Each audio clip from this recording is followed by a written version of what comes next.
Hare Krishna Mataji, welcome. Accept humble obeisance of Gaura Prabhupada. Hare Krishna Prabhu, please accept humble obeisances for Gaura Prabhupada. Mataji, it's time, Mataji. Thank you. Okay. Hare Krishna to everybody. Thank you so much for joining us this evening. Please accept my humble obeisances of Gaura Prabhupada, of Gaura Shri Guru and Shri Gauranga. So we'll start with a little kirtan and then afterwards we'll commence with class. Nama Om Vishnu Padaya Krishna Bhutale Srimate Bhakti Vedanta Swami Namo Vishnu Padaya Krishna Krishna Bhutale Srimate Bhakti Vedanta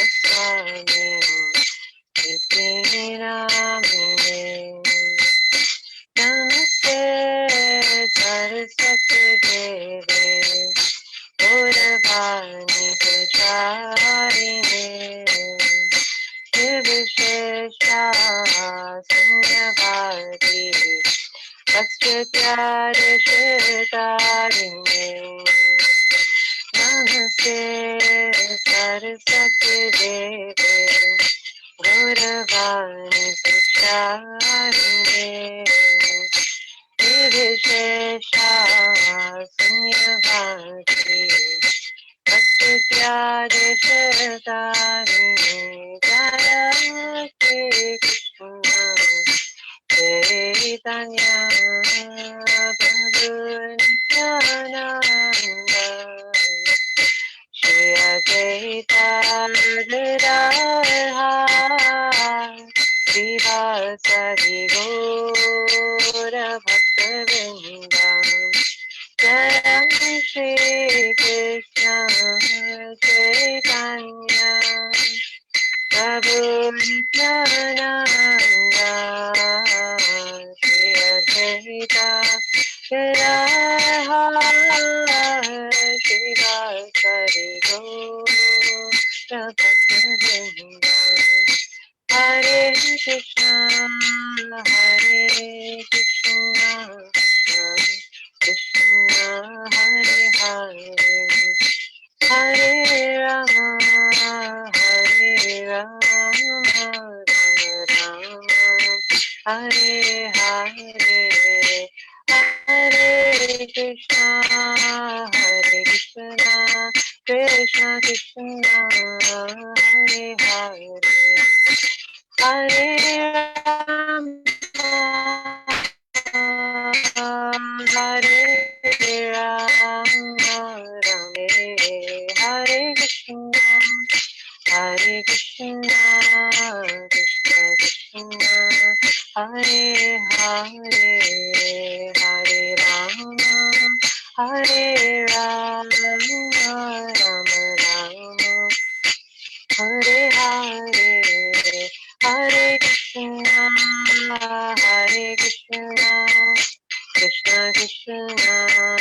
Hare Hare Hare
Srila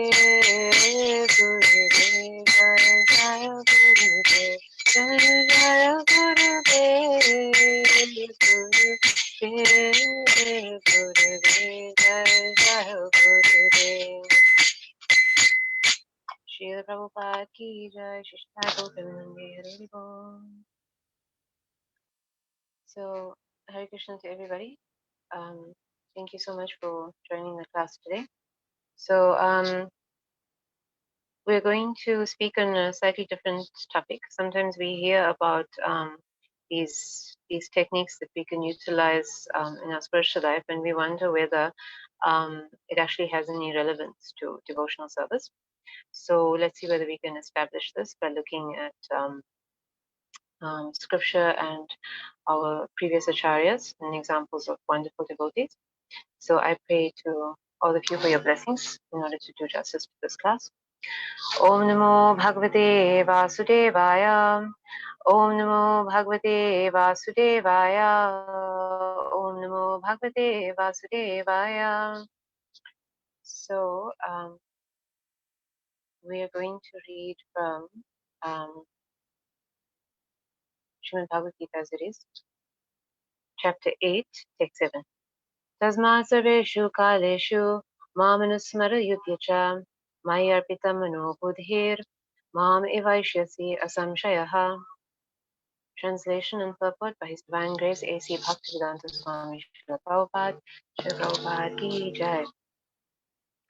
Therefore, Arjuna, you should always think of me in the form of Krishna, and at the same time carry out your prescribed duty of fighting. With your activities dedicated to me and your mind and intelligence fixed on me, you will attain me without doubt. The short purport. This instruction to Arjuna is very important for all men engaged in material activities. The Lord does not say that one should give up his prescribed duties or engagements. One can continue them and at the same time think of Krishna by chanting Hare Krishna. This will free one from material contamination and engage the mind and intelligence in Krishna. By chanting Krishna's names, one will be transferred to the supreme planet, Krishna Loka, without a doubt. Om Jnanatmirandasya Jnana Shalakaya Chakshurunmilitam Yena Tasmai Shri Gurave Namaha. Shri Chaitanya Manokishtam Sthapitam Yena Bhutale Swayam Apagamahyam Tati Swamam. Nama Om Vishnupadaya Krishna Prestaya Bhutale Srimati Bhaktivedanta Swami Chitana. Namaste Saraswati Devi Gauravani Pracharini Nirvishesha Shunyavadi Paschatya Deshitarini. So our topic today is manifestation. So for those who are familiar with the literature of ISKCON, we read of the term manifestation or manifesting a lot, and it's usually used in the context of the Lord creating the material world. So we would say it in a sentence like the material manifestation to indicate the material creation, or that the Lord manifested the material creation. And obviously, this is in relation to the material creation rather than spiritual creation, because the spiritual creation is always existing, so it doesn't actually get manifested. It's ever existing. But the material world, as Krishna says, is manifested and then destroyed at His will. So the reason that the word manifested is used more than, say, created or formed is because Krishna is willing the process of the material world coming to be. He doesn't have to actually do any or perform any action on his part, which is what the words maybe create or build refer to specifically. When it comes to manifesting, Krishna's energies actually carry out his will. Therefore, he says in Bhagavad Gita, Prakritim swam avashtavya visrajami punaha punaha bhutagramam imam kritsnam avasham prakriti avashat. The whole cosmic order is under me. Under my will, it is automatically manifested again and again, and under my will, it is annihilated at the end. So Krishna can just think of something, and it will be done by his energies. So since we are his minute part and parcels, perhaps we have some minute capability of also thinking of something and making it come into being. So this is actually true. But because we don't have any energies that work under us, we still have to put in an effort towards working or a goal, but definitely the process of imagining this or consciously willing something into reality, it's possible by the living entity. And this is the basis of the technique of manifestation, as we've heard of it in recent years. So this term and this thinking, it's become a little popular after the book The Secret came out. This is a bestseller that was written based on how to will something into existence. And as the author of the book, Rhonda Byrne, says, your whole life is a manifestation of the thoughts that go on in your head. So this power of manifestation, of creating your life based on what you're thinking, can obviously be applied in a very positive sense by thinking of Krishna and therefore creating a life of pure devotional service to him, which actually manifests the Lord into our lives. And this is what Krishna is telling Arjuna in this verse, that with your activities dedicated to me and your mind and intelligence fixed on me, you will attain me without doubt. That's the most positive application of this power. And of course, there's a negative application, because if we try to manifest just material goals for our own pleasure, we're actually going to create very troublesome conditions for ourselves, conditions that can actually turn hellish. But Krishna warns us in Bhagavad Gita, to while contemplating the objects of the senses, a person develops attachment for them, and from such attachment, lust develops, and from lust, anger arises. From anger, complete delusion arises, and from delusion, bewilderment of memory. When memory is bewildered, intelligence is lost, and when intelligence is lost, one falls down again into the material pool. So, to contemplate material goals, the way Krishna is explaining to us, contemplating the objects of the senses, and doing so intensely to bring them into existence, is definitely going to bring in lust and anger into our lives. And Krishna also explains in Bhagavad Gita that lust and anger are two of the three gates to hell. Tri vidham narakasyedam dwaram nashanam atmanah kamaha krodhas tata lobhas tasmad etat trayam tyajit. There are three gates leading to this hell: lust, anger, and greed. Every sane man should give these up, for they lead to the degradation of the soul. So certainly none of us wants to degrade our souls, but rather elevate ourselves to pure devotional service. So our class is going to be focused on the spiritual way to manifest into our lives rather than the material, because we don't want to create hellish conditions for ourselves um, by focusing on material things for our own gain. So even on our small scale, we have this great power, and with great power, we've heard, comes great responsibility. So this concept of spiritual manifestation, let's call it, it's been presented in the Vedic literature and in many ways demonstrated by great personalities. Srila Prabhupada says in the purport of Bhagavad Gita, chapter 8, verse 5, remembering Krishna is always key to attaining him. So if you apply that to the words of Ms. Byrne, the whole life of pure devotion to Krishna is manifested by the thoughts of him that will go on in our heads. So in order to fix our mind on Krishna means that we can actually we'll be able to fix our entire lives on Krishna and also attain it. Now, this devotional manifestation must be taken with a lot of caution as well, because people are known to try and manifest things anew, like a new job in the house. We mustn't think that we can manifest God as well the same way. This is not only unnecessary, but it's also dangerous. We don't have to imagine a God to bring him into our life. We don't have to imagine his attributes, his forms, or any of his features, because they're already given to us. So Srila Prabhupada says in the purport from Chaitanya Charitamrita, to quote, one cannot imagine something about God or his form. Such imagination is not accepted by those who are serious about enlightenment. Here Brahma says that one can know Krishna through the path of properly understanding the Vedic text, unquote. Then he also says in a class in Bhagavad Gita that, quote again, imagination, those who are in the modes of passion and ignorance, they are imagining the form of God. And when they are confused, they say, oh, there is no personal God, unquote, which obviously leads to them becoming atheists. So Therefore, not only is it unauthorized for us to imagine the form of God, as we said, it's also unnecessary. Because in the Vedic scriptures, we already know what the form of God is like. We not only know his form, we know his name, we know his qualities, his attributes, his pastime. We know where he lives, we know who his associates are, we know when he appears and why he appears. So with such wonderful information that's given in an authorized way, we don't have to imagine Krishna in order to bring him into our lives. But what we need to do by the principles of manifestation is to create space for him to enter in our lives. So what does this mean? So according to manifestation, if we don't make space for what we want, maybe because we're cluttered with all the things we don't want, then we won't get it.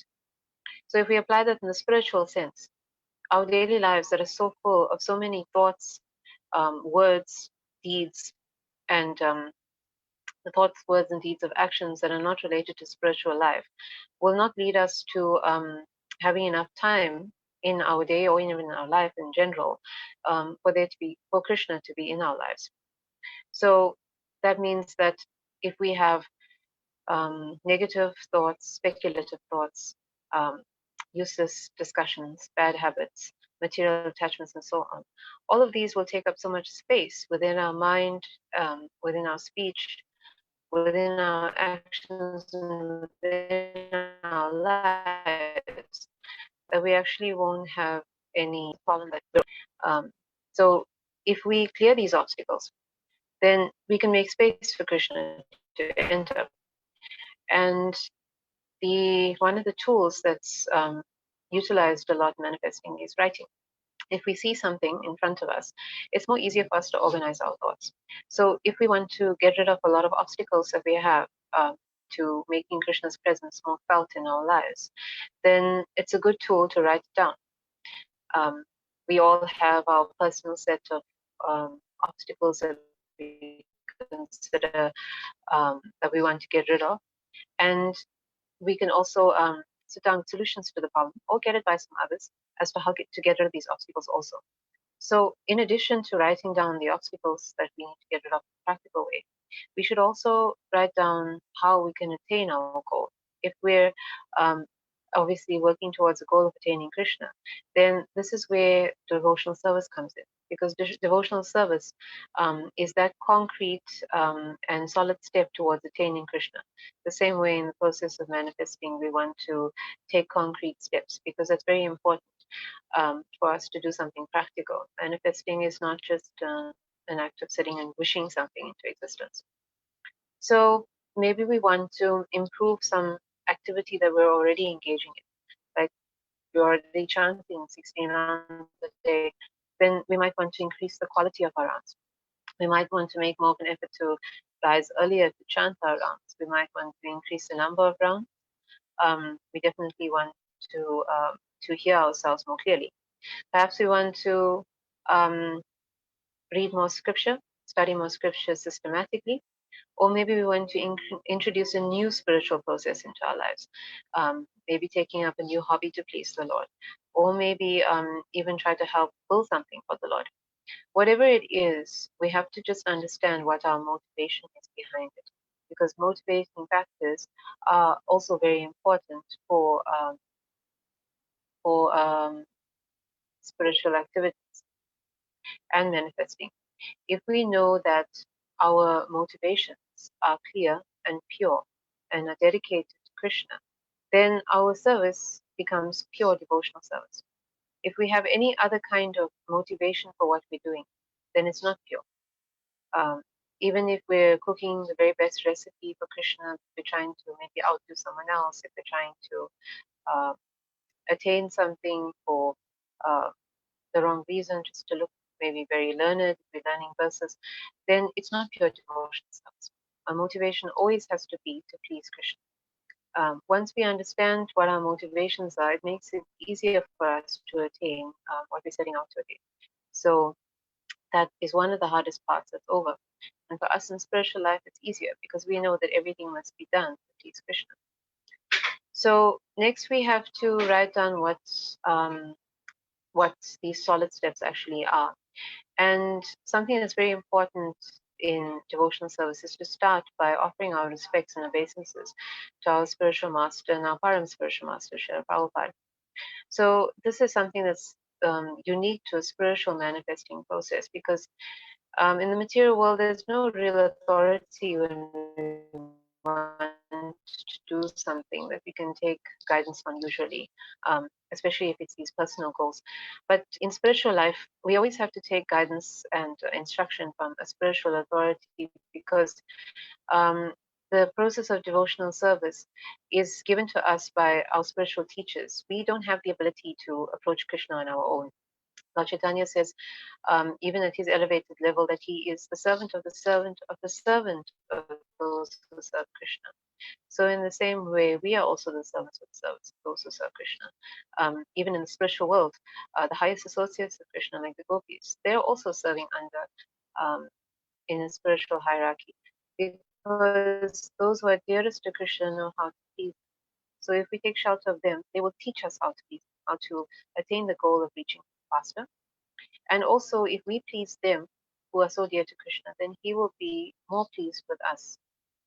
Krishna always says that one who calls himself my devotee is not my devotee, but one who calls himself a devotee of my devotee is my devotee. That is something we should always remember. So there's a very nice pastime in this regard. Yamuna Devi, in her biography, it said that Prabhupada told her that a devotee can learn to do anything if they repeat this prayer before they begin any service. So by this prayer, he means the two verses that we usually start class with.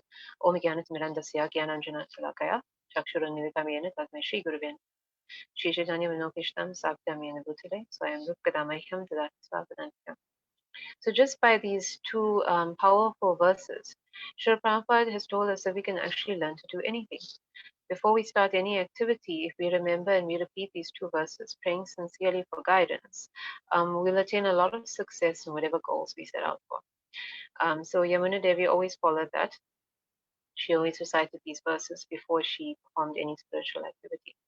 So we have a very nice head start when we're setting any spiritual goals in this way.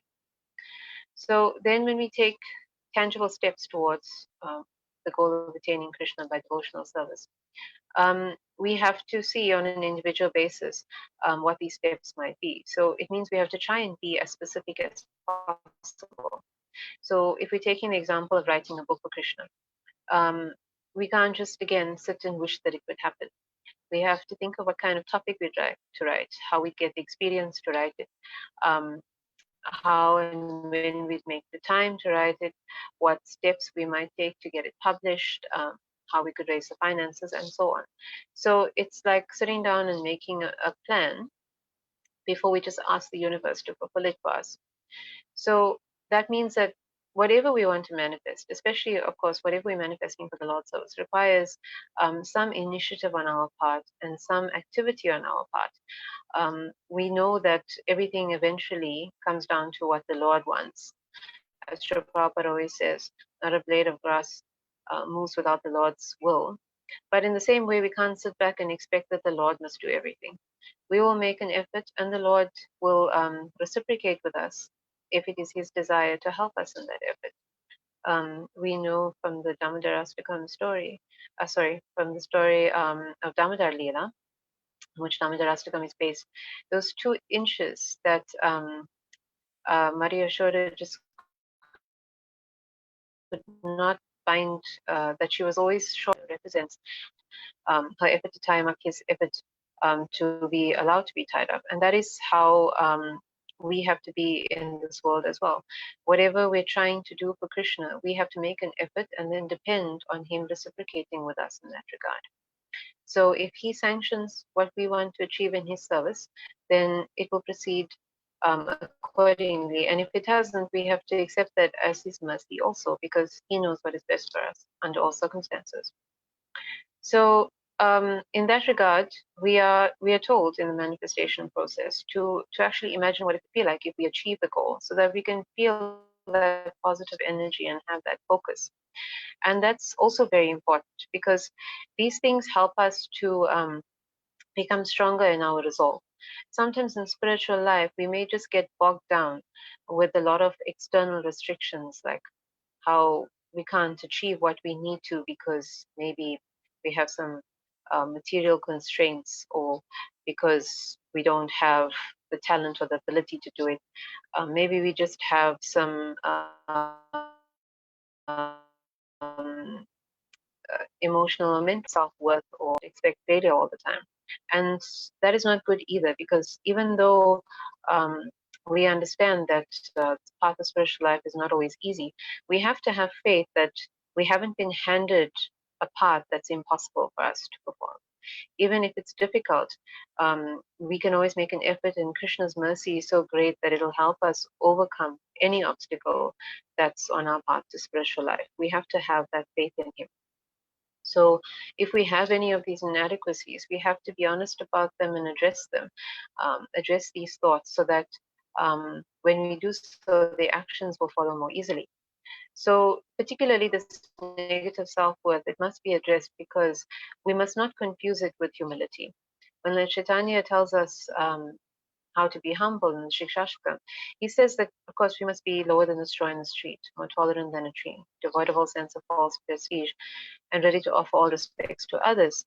But that also doesn't mean that we see ourselves as so incapable and unsuccessful and unfortunate and unlucky, that even if we don't have certain abilities, that Krishna will never be able to help us. We have to have that kind of faith and confidence in him and in the process, that it can make us capable of achieving what we never thought was possible.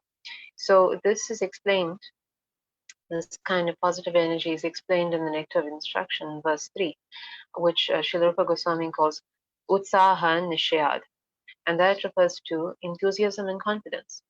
What this means in the purport, Srila Prabhupada explains, is that in the material world, we know that in high pressure situations, like a student at university or a businessman, they have to, no matter what obstacles are against them, have that kind of enthusiasm and confidence to go forth and achieve whatever they've set out to.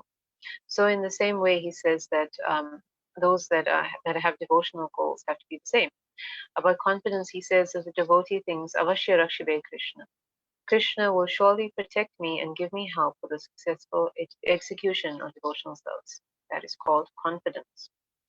So if we set out with this mentality that even though we are humble, we are confident of Krishna's mercy and protection, then we have a greater chance of achieving success. The other thing that we need is focus. Manifestation requires that we are convinced of what our goal is. We've already examined our motivations for it, and now we're so focused on that goal that we're not looking at the obstacles and wasting our energy on that. So we also can't be a bit confused and nebulous about it. So what that means is our mind's just running around everywhere, and we're not focused on our goals. This is explained by Krishna to Arjuna in the Bhagavad Gita, when he says that any yogi that is attempting a devotional path must be, or a spiritual path, must be focused on their goal. They must be prepared to give up the things that are obstacles on that path, and they must be prepared to dedicate their mind, their words, their body, all their actions and activity towards that goal. So there's a nice pastime in the Mahabharata about this. So when Dronacharya was teaching martial arts to the Pandavas, he was training them in archery. So the target was a bird in a tree, and he had the brothers line up, and he asked Yudhishthira at first to tell him, before he even fired at the bird, what he saw in front of him. So Yudhishthira answered quite innocently, I see the bird, the tree, I see the leaves, the branches, I see my brothers, you, my teacher, like that. And as soon as he said that, Dronacharya told him to sit down. He didn't even let him aim at the bird, not to speak of actually shooting it. And so, as each brother gave a similar response, he told them all to move away from trying to shoot. So, what is he actually trying to aim at?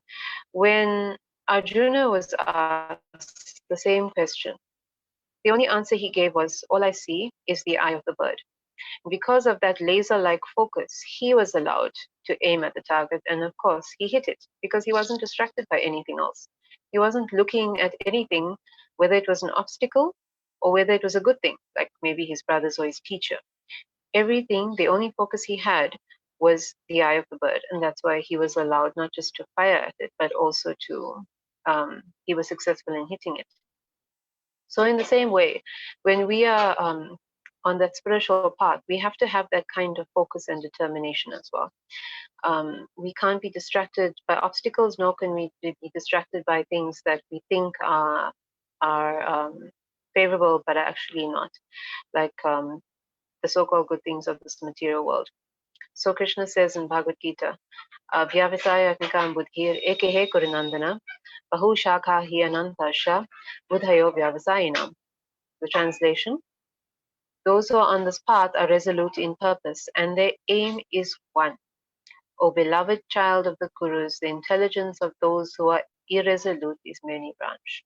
So Krishna is making it very clear about what kind of focus we need to have in our spiritual life.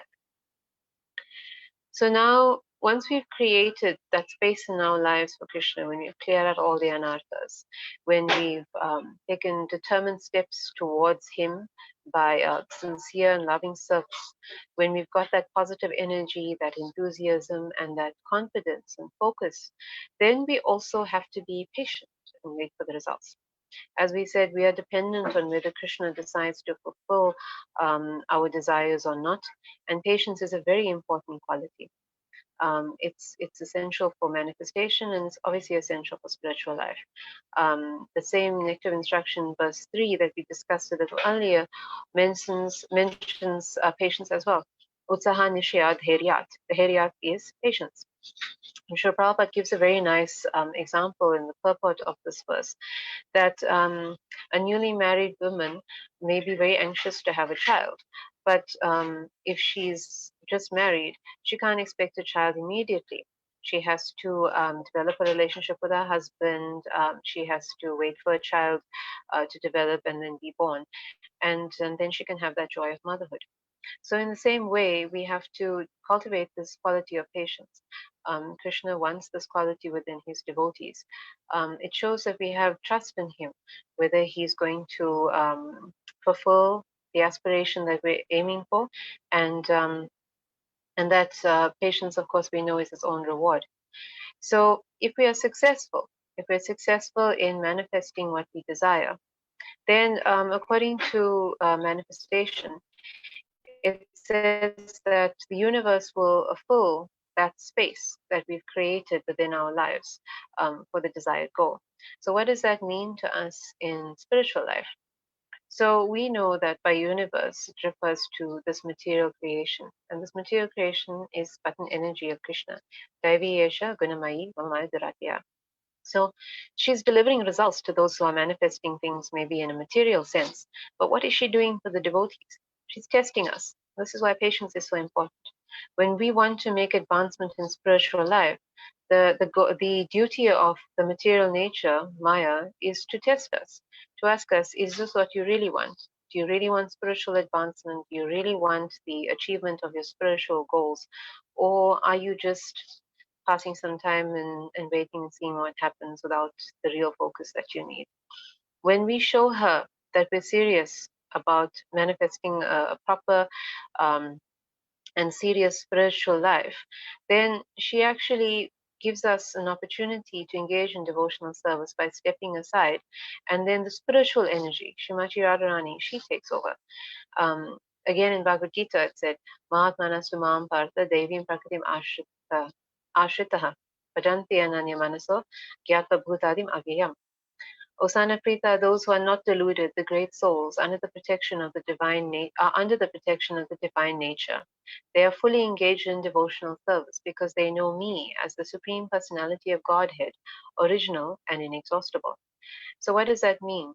With Srimati Radharani's protection, we are assured in some way that we're going to please Krishna. How that's going to happen, we have to trust her. We have to trust what Krishna will allow to happen. what he will give his permission for, and what Srimati Radharani knows is best for our devotional service. So this trust is important, and gratitude is important for whatever they allow to manifest from this process. Gratitude is actually very, very important, not only in manifestation, but also in spiritual life. We must always be grateful for whatever the Lord grants us. We don't always know what is best for us. Sometimes we set out with one goal in spiritual life, and sometimes something else happens. But if we look back with hindsight, we'll see that it was actually good for us. So that's something unique to devotional service, that even if we don't achieve a particular goal, devotional service actually is the goal. It's the process and it's the goal. Because when we achieve Krishna, what do? We continue serving him. That devotional service actually never ends. That's why it said in Bhagavad Gita, Brahmarpanam Brahmahavir Brahmagno Brahmanahutam Brahmeva Tena Gantavyam Brahma Karma Samadhina. A person who is fully absorbed in Krishna consciousness is sure to attain the spiritual kingdom because of his full contribution to spiritual activities, in which the consummation is absolute and that which is offered is of the same spiritual nature. So it seems a bit cryptic, but basically it means that not only do we have this process of devotional service that grants us Krishna, but it's also the spiritual. It's completely spiritual, even if it seems material in terms of us using material energies and material facilities to serve Krishna. And again, when we attain Krishna, we're totally engaged in devotional service. Even then, afterwards, we also become spiritualized by that process. So everything is spiritual and everything is absolute.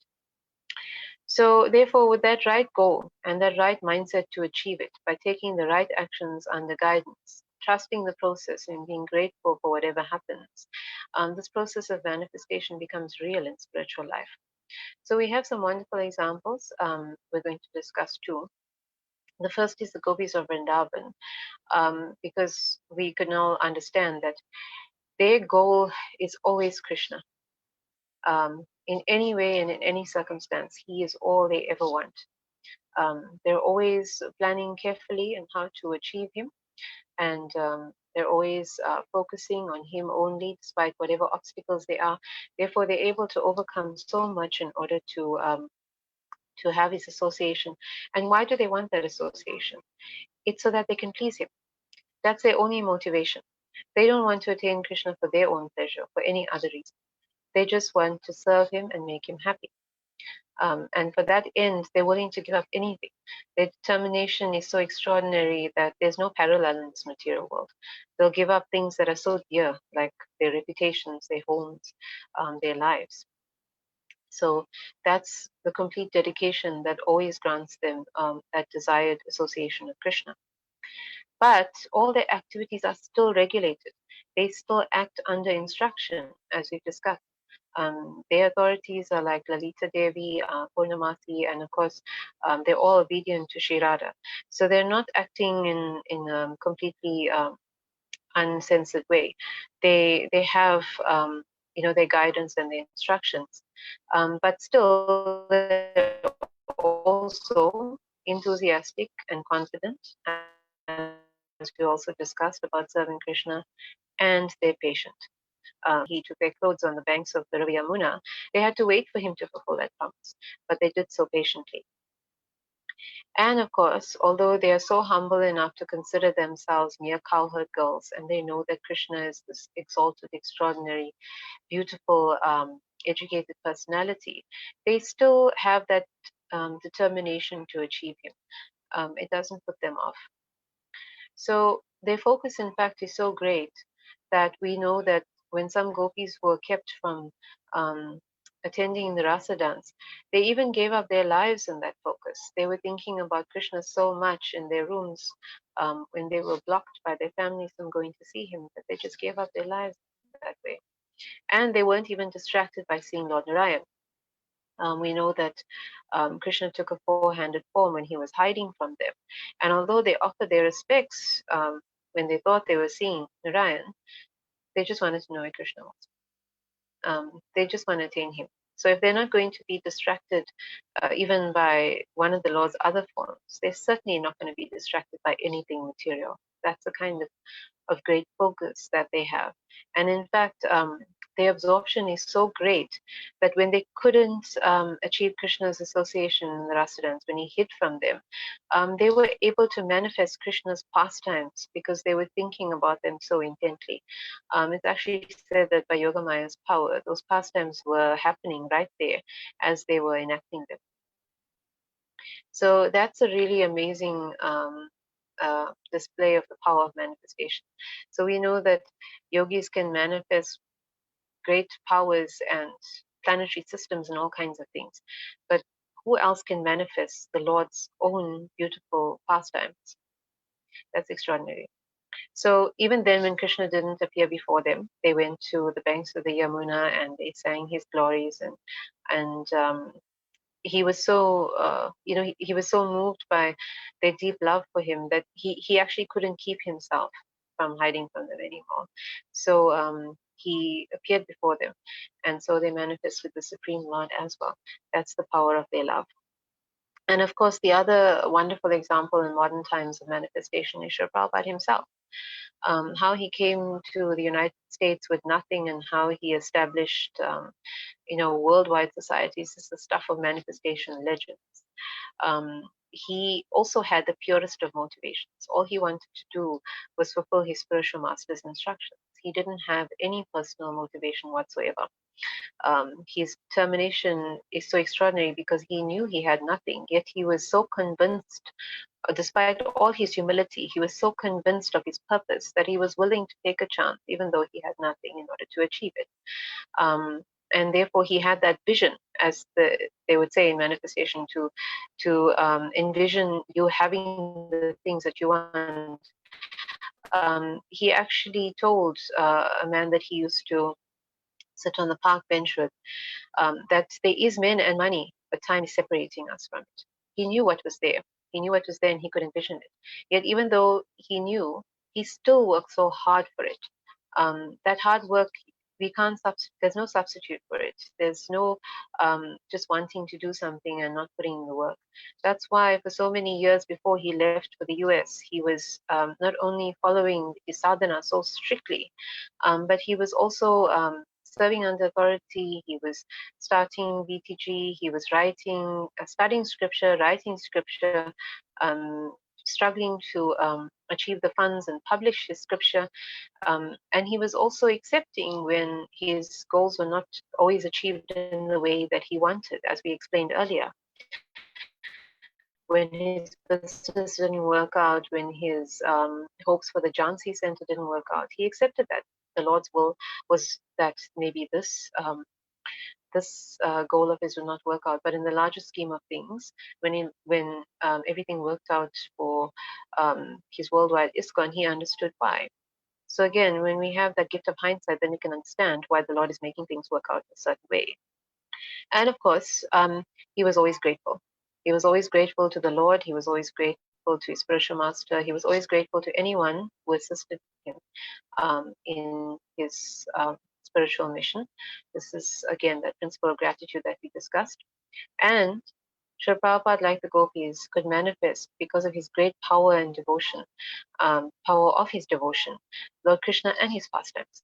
He manifested the Lord in his Archer incarnation all over the world, and everywhere that the Sankirtan is now sung and heard is where the Lord's modern Sankirtan pastimes are happening. So we have that opportunity to be a part of these wonderful manifestation miracles by assisting in Srila Prabhupada's mission, and in that way we can also transform our lives. So thank you so much for your kind attention. Srila Prabhupada ki jai. Is there any questions?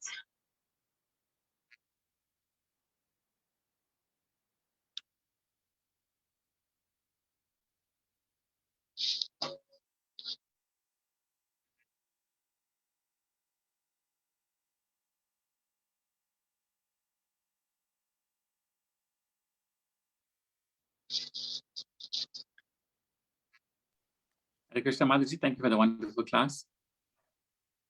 Hare Krishna Prabhu. Thank you for the service. Thank you. His Grace Roger Watt, Hare Krishna Prabhu. Is everything okay with you? Do you have any comments or questions from your side? Thank you for joining us. Hare Krishna devotees. No, thank you very much. That's quite a lot to think about. I don't think I've got questions right at the moment. I'll have to process everything first. Thank you very much, Mataji. That was really nice. Thank you so much, Prabhuji, for joining us. Hare Krishna, Bhaktin Karuta Paul. Thank you, Mataji, for joining us. Any comments or questions from your side?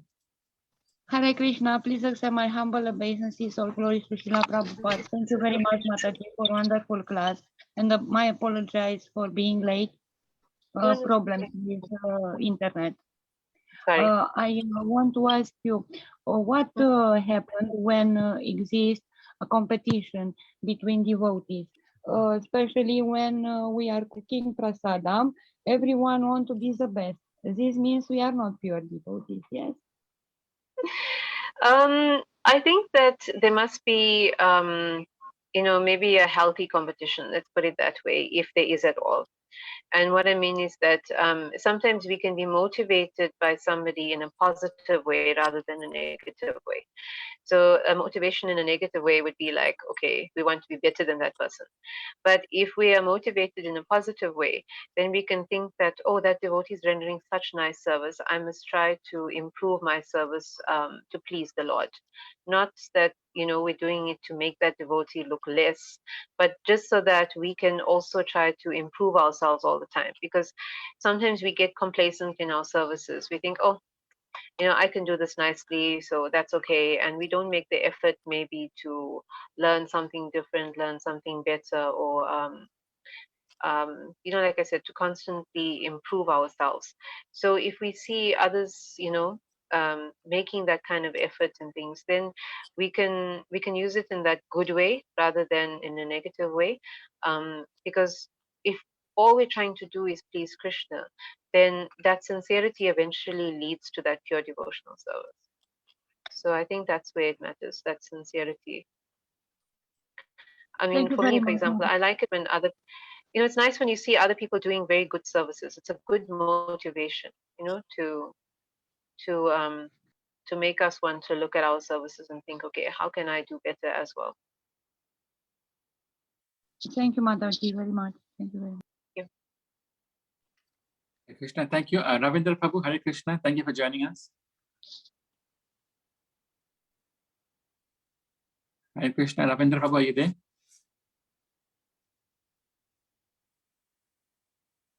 Okay, it's fine. Mataji, thank you so much. Mataji, I just want to ask you one question. Yeah.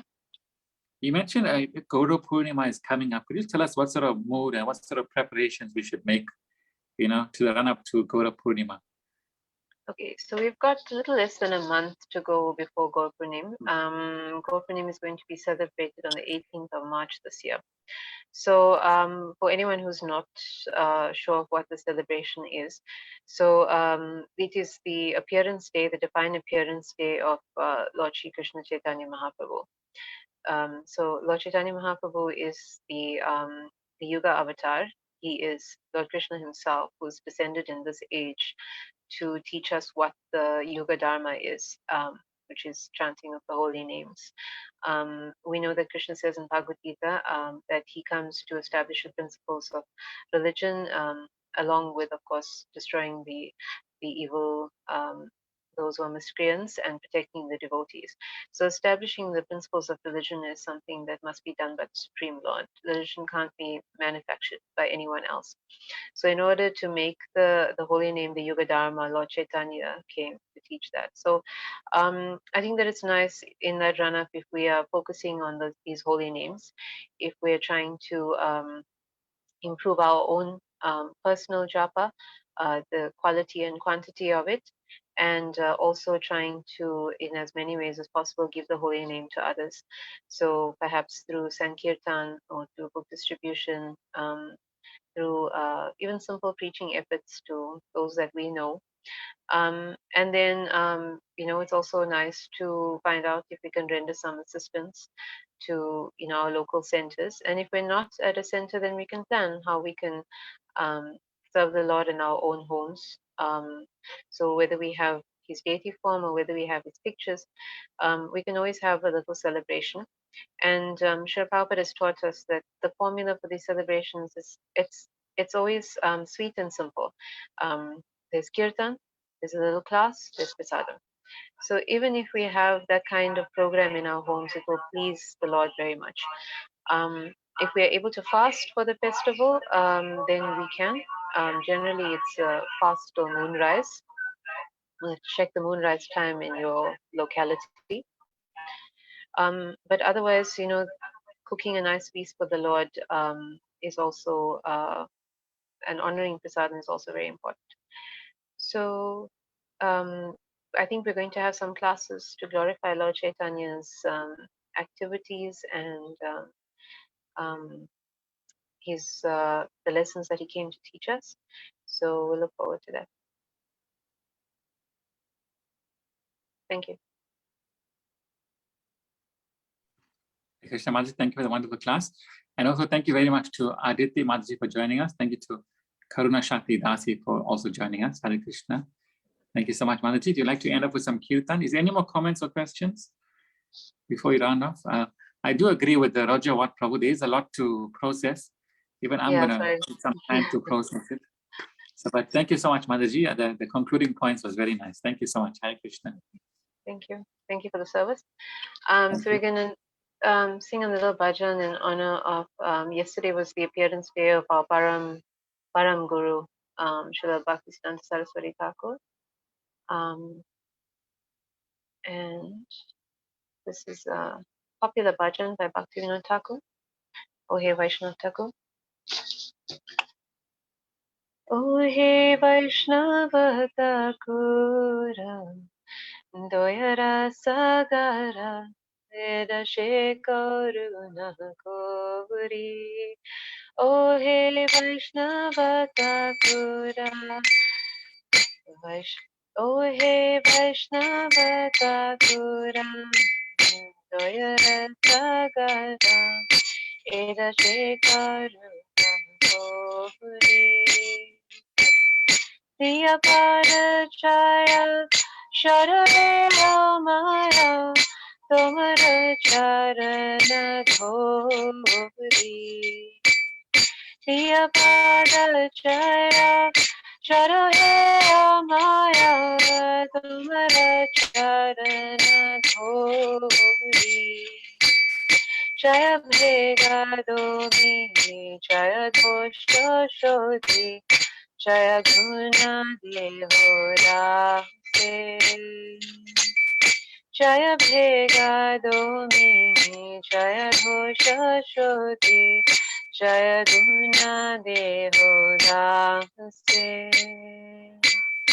Jaya Satsanga Dehore Amare Posichi Sangera Ashe. Jaya Satsanga Dehore Amare Posichi Sangera Ashe. Ekaki Amara Nahi Paya Bhaga Harinama Sankirtane. Ekaki Amara Nahi Paya Bhaga Harinama Sankirtane. Tumi kripa kori Shadha Bindu Diya Dehu Krishna Nama Dhame. Tumi kripa kori Shadha Bindu Diya Dehu Krishna Nama Dhame. Krishna se tumhara Krishna dite para Tumhara shaka diya mujhe. Krishna se tumhara Krishna dite para Tumhara shaka diya mujhe. Amito Ganga Krishna Krishna boli Daita Pache Pache. Amito Ganga Krishna Krishna Bhole Daitava Pache Pache Ore Vaishnava Thakura Doyara Sagara Eda Shekoro Nahori Ore Vaishnava Thakura Doyara Sagara Eda Shekoro Nahori Jaya Vaishnava Thakur, Jaya Vaishnava Thakur, Jaya Vaishnava Thakur, Jaya Vaishnava Thakur, Jaya Vaishnava Thakur, Jaya Vaishnava Thakur, Jaya Vaishnava Thakur, Jaya Vaishnava Thakur, Prabhupada, Prabhupada, Prabhupada, Jaya Prabhupada, Jaya Jaya Prabhupada, Prabhupada,